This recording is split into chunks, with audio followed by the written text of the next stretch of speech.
please wait for the microphones. Thank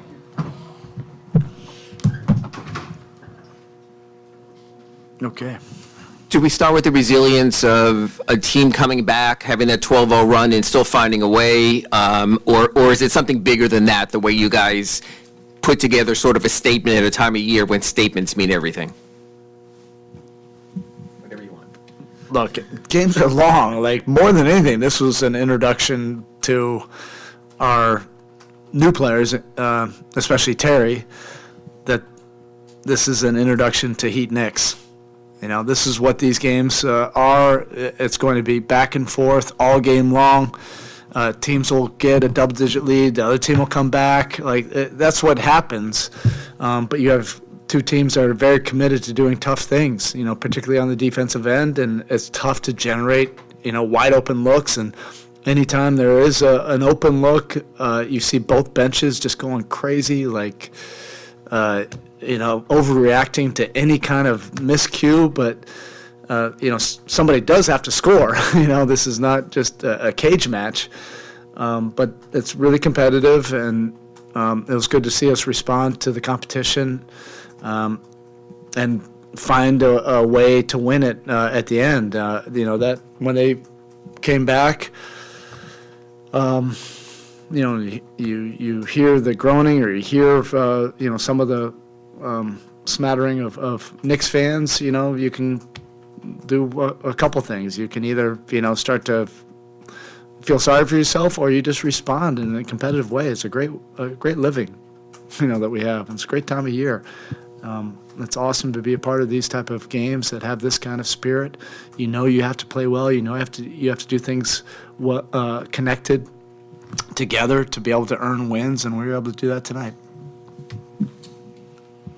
Defensive disposition, it seemed, I mean, this is not atypical for you guys, obviously, but you talked about Terry having an introduction to Heat Knicks. This almost seemed like a continuation of the introduction of what playoff defense. Oh, for sure. You know, and, you know, Terry had that introduction early on in his career, and then, you know, it's really been the last 5 years where, you know, people have forgotten. But he's always had a competitive disposition about him. Even going back to college, you know, he's played big in big games. That's when he's been at his best. But you never really know until you're in these environments. And it's taken him, you know, some time to get comfortable here. And, you know, we wanted to show him a little bit of grace through that, but we had a ton of moving parts. And I think by now he knows that everybody wants him to be that aggressive, and you hear that, hey, go be yourself, but, you know, what does that actually mean? When you have Jimmy and Bam telling him that, all right, okay, it's okay for me to take over moments during the course of the game, and particularly late, it just shows you, you know, what he's capable of, because he's done that a lot, you know, even in Charlotte when they weren't playoff ramification type games, but they still are fourth quarter clutch games. It seemed like you couldn't take Haywood out of the game there late. He made some shots, but how much was his defense tonight? He's so inspiring, you know, right now. He just continues to grind. He continues to work, continues to get better, and he just does all the little things, you know, for a team to help you win. And you need players like that in this league. I've talked about it so many times. Everybody celebrates everything on that final line of the box score, and, you know, everything in college and NIL. It just gets, AAU, it just gets a little bit confusing, you know, for players. But if you can embrace a role and compete and do winning things on both ends of the court, it shows that that's really valuable.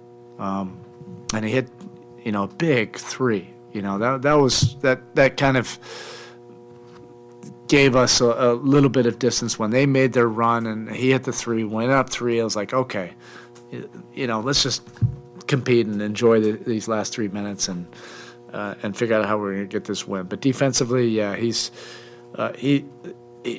has the ability, but it's really more born out of all the work and drilling and film watching, and he really works at it and he takes it seriously, that side of the floor. We just really appreciate what he's given us.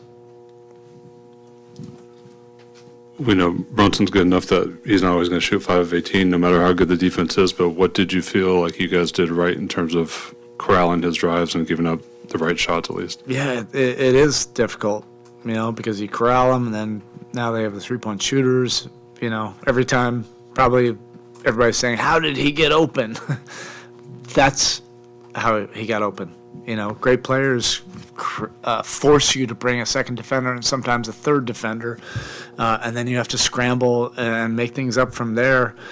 But he's that good right now. His footwork and his cleverness, his aggressiveness, playing against your aggressiveness, the entire package, it just makes it extremely, challenging. You just have to be absolutely rock solid and disciplined, and sometimes he's going to make shots even when you do that. All right, go. Just curious what's going through your head when Terry's taking on that final shot, kind of coming off that BAM screen. And Well, at that point, I'm like, hey, go do what you've been doing. Go do what we've seen you do, for several years. Go do what you've did against us for too many years. There's 4 seconds left on the clock.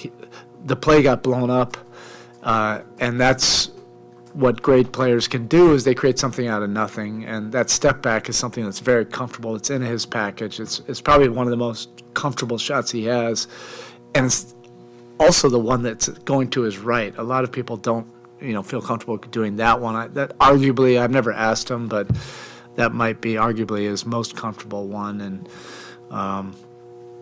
we just all appreciate his ability to shot create and make shots in those situations.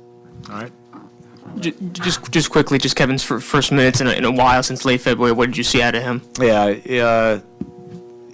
First, it takes a real professional like Thomas, to have an understanding of that. This is what depth is all about. And obviously we've used all of our depth, but the depth, becomes a little bit more complex when you have more guys available. And he had really given us such tremendous minutes the last 6 weeks while Kevin was out. Kevin gives us something different. It spaces the floor in a different way. You get some overreactions that lead to open shots either for him or for somebody else that you can't necessarily script or make a play call for. And he just has that, such great veteran experience, for these kind of games, these kind of matchups, and then hopefully, what's ahead for us in the playoffs. All right, thank you.